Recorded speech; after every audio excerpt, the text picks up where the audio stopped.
near their home. The party ban was initially cast as a temporary health measure during the pandemic, but was made permanent in June. Airbnb said the new screening system has been tested since last October, where it has seen since 5 Great Dane dogs. A man found a woman lying in a ditch in a rural area of Clay County, but he couldn't get close because of the several large dogs. The man reported to police what he found, and authorities determined she died of multiple dog bites. An investigation into the attack determined that her Great Danes caused her death. The sheriff's office said the dogs were euthanized.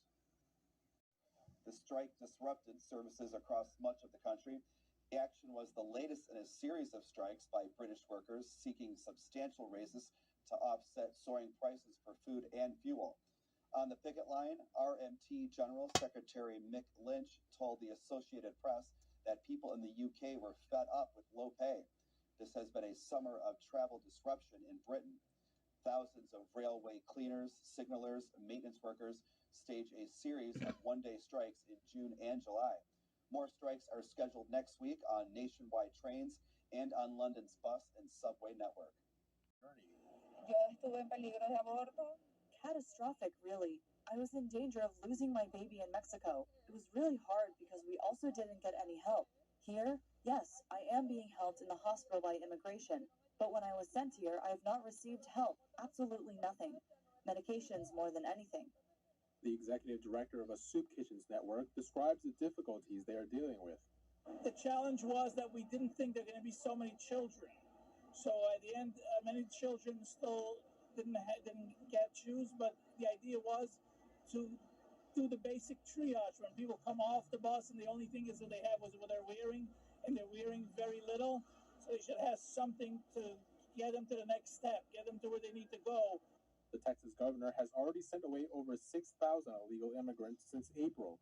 Customs and Border Protection reports nearly 900,000 encounters at the southern border between April and July. Fused with the National 9/11 Museum at Ground Zero, the Tribute Museum was located in Lower Manhattan, close to where the Twin Towers once stood. It shut down on Wednesday. It was dedicated to preserving the memory of the September 11th attacks. The museum offered tours that were guided by volunteers who had lost a family member or were connected in some other way to the terrorist attacks, and now has to close its doors for good after financial hardships caused by the lockdown in New York. However, you'll still be able to visit the museum online. And coming up, schools across the U.S. are regarding students' emotional health as a central concern. Experts say lockdowns and distance learning during the pandemic are still affecting mental health. And families are facing the rising costs of back-to-school supplies, but despite inflation, parents are willing to sacrifice for their children's education. Find out more in just a minute here on NTD News. The state is missing students. In response, Los Angeles Unified Superintendent Alberto Carvalho, along with 600 school officials, went door to door looking for those students. Today is all hands on deck, whatever it takes approach to deal with attendance issues, but also to identify the lost children of LA. While students are not missing from home, they are missing from the classroom. Last year, about 50% of students in the district were flagged as chronically absent. That there are thousands of kids we thought had left the community, had not enrolled in school, but in fact are in our community. They just disengaged, they disconnected, they fell off the radar.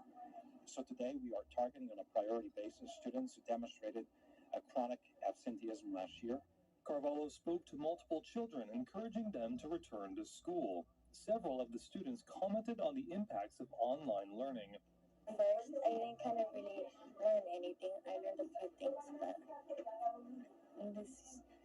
this time I might learn something. Very important question. What grade are you going to go into? This year. I think you're going to go probably into third grade. An expert on Asian affairs. Joining us now to discuss China's military buildup is Grant Newsham, who is a senior fellow at the Center for Security Policy. Great to have you on today, Grant. I'm glad to be here. Thanks very much. Can you think of any justification for China to be rolling out what Commander Aquilino calls the largest military buildup in history since World War II? No.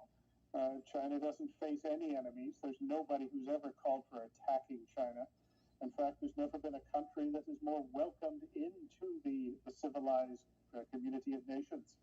And that's been going on for 50 years. China's been accommodated on every front in hopes that it would become sort of like a big Canada, nice, responsible, sort of liberal, peaceful country. It really doesn't need a military like it has. It's building it up for one purpose, or maybe more purposes, but none of them are good. Commander Aquilino is raising the alarm about China's growing nuclear arsenal. In your view, could the U.S. be heading into a nuclear arms race with China? Oh, I think we are. It's the Chinese have really made it clear that they're going to vastly increase the size of their nuclear arsenal. It was already at least a few hundred. It might have even been bigger than that. U.S. experts have been sort of off on most of their estimates of what China was capable of, but they've made it clear that they're going to build a lot of them. I think the estimates now are to have about 1,000 at least by 2030. So they say this is part of the overall Chinese military buildup, and it is a big cause for concern, but it's just one cause of concern among several. He meant to boost its military, but a top defense expert didn't seem to take issue with the export situation. The Pentagon's former top China export controls analyst said he had no problem trading with or feeding China, though he added he had, quote, a huge problem with arming China.